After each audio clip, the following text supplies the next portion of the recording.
to the Gabfest.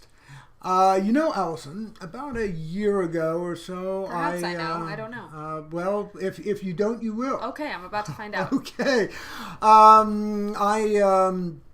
I stopped seeing someone I had been seeing for a while and started doing some online dating. Oh, the yes. illustrious world of online dating. The online dating and its subsequent coffees. Oh, right. Lots of coffee. Lots or of cocktails, depending on how you roll. Yeah. Yes, yeah. It's not enough for a lot of women out there, and I don't want to paint them all with the same brush, but a lot of women of a certain age, at least, that it's not enough that a man just make a decent amount of money, but it's what he does. In other words, if a man makes $100,000 a year working in an office, that's cool. If he makes $100,000 a year as a plumber, that's often not so cool. What? If he gets dirt under his fingernails in making his money, that's they don't come out and say it, but I've picked up on the fact that they feel a little bit embarrassed. What? Telling their friends that they're dating an auto mechanic or a plumber or someone who is blue collar. There's the women that want the rich guys. Right. Now, what about the men in their 40s and 50s? Do they want the 40 and 50-year-olds, or are they looking at the 29-year-olds? Oh, most of them, and I won't include myself, but there a lot of them are pigs. I mean, they're looking for 20 or 30-year-olds with nice bodies, right? And not overweight. And these are these the rich ones, or are these just any of them? This is basically any of them. Oh, any of them. Okay. Yes. Men are of a state of mind, a delusional state of mind, where even the ones that are not rich, that are working at the 99-cent store. Oh, they still think that they can get the 30-year-olds. Yes. Okay. They're at least going to try for that. You know, they'll put it out there and see if anybody bites on that. On the line? Yes. Wait a minute. Maybe they'll phone. Maybe you get a nice Russian girl who's looking for a green card. Yes. So all this is kind of about the state of dating and people's expectations and. What we're looking for. What do we look for? What's a good match for you guys out there? What's a good match? What do you think about in terms? I think in terms of relationships, the best relationships happen when one, you must be happy with yourself. And, really, some people, I think they think they're happy with themselves, but they really haven't come full circle with it all. And they're still maybe trying to find someone that's going to complete them, right? That's one of the worst lines that's ever been in any film ever, sorry, but is you complete me. Well, and the thing is one must complete themselves to be the best person in a relationship. Yes. Right?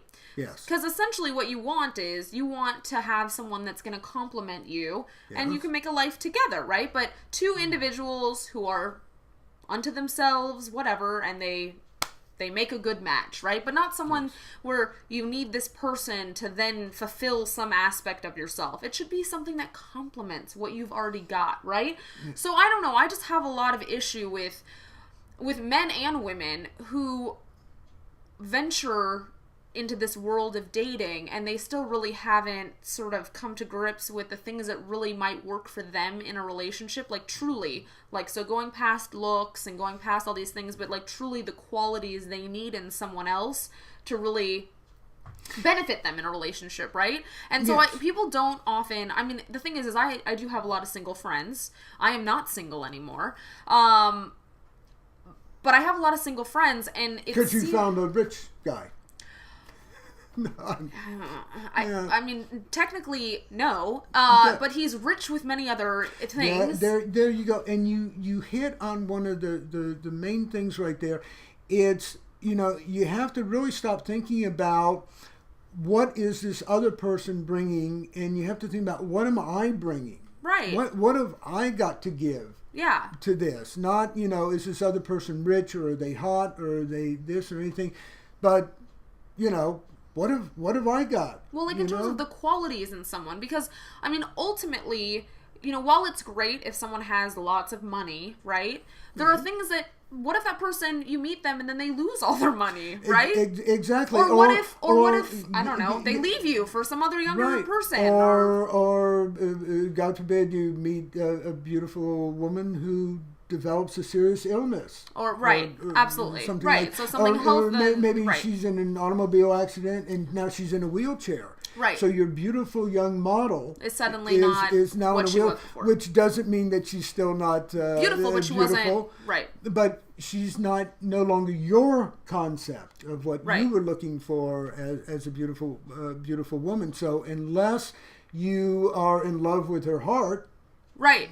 And the quality is like the person that she is, right? Yes. I mean, and that's the thing is, I mean, that's how I think the best relationships work is you have a mutual respect for one another and you complement one another, and the other person embodies qualities that you really desire, because if there was no money and no stuff and no whatever, it's something that you just want to be with, right? Yes. And if there was no people around, right? So like if the apocalypse happens, who do you want to be stuck with? Right. Do you want to be stuck with your significant other? Because if you do, that's a good match. And don't. If you don't, yeah, and don't expect them to complete you or make you happy, or you have to make yourself happy, make you fulfilled, right? Or any of that. You better bring that complete person to the relationship. I do think it's hard for people though, because I think it's really difficult for someone to really look inside themselves and figure out really what they need, to then allow themselves to like match themselves. I mean, I hear it all the time with my single friends. It's so funny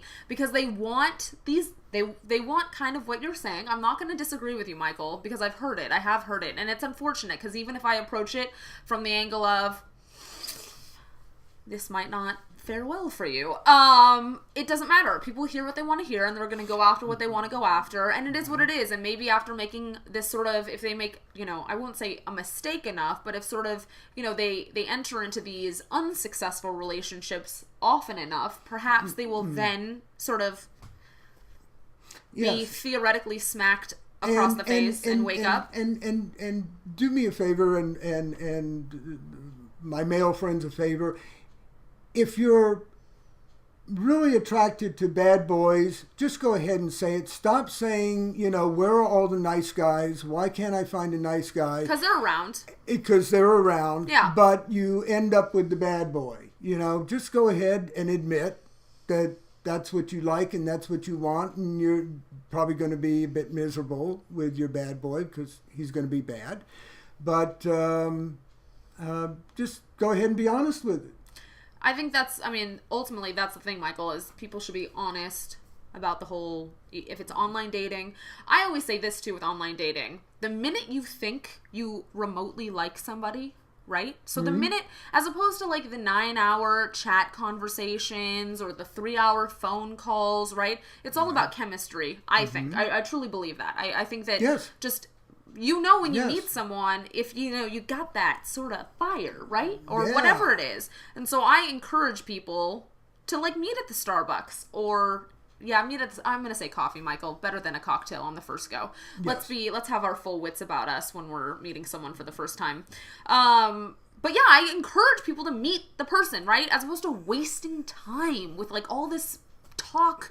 Yes. I was like meet them in person or face to face. Yes. What the hell? Yeah. Right? Yeah. I don't know. Don't be scared. I'm not scary. Well, it's just one of those things. I think that you might as well know sooner rather than later. Like, stop chatting, and meet face to face because you can move on to the next person. That's right. Or continue dating this person. I don't know. It just... That's right. And all it costs you is a cup of coffee. If you're that guy. But I know some guys that it's like total Dutch on the first go. So, hey, you're a good guy, Michael. There you go. What can I say? Okay. It's worth $2. It's worth $2, depending on where you go for coffee, I guess. If you're going to like Nate's coffee shop, $2. Yeah, if you're going to Starbucks, it's like, okay, maybe $15. Okay. So, Don't buy a CD. Yes. What do you guys think? What's your experience been? Do you online date? Do you online date? What's your experience been in relationships? Do you have other ways that you meet people? Let us know, because we're here and we are here. We want to know. We are here. Yeah, we want to know for sure. Thank you for joining us. That's the Gabfest for today. Dating edition. See you later. Peace.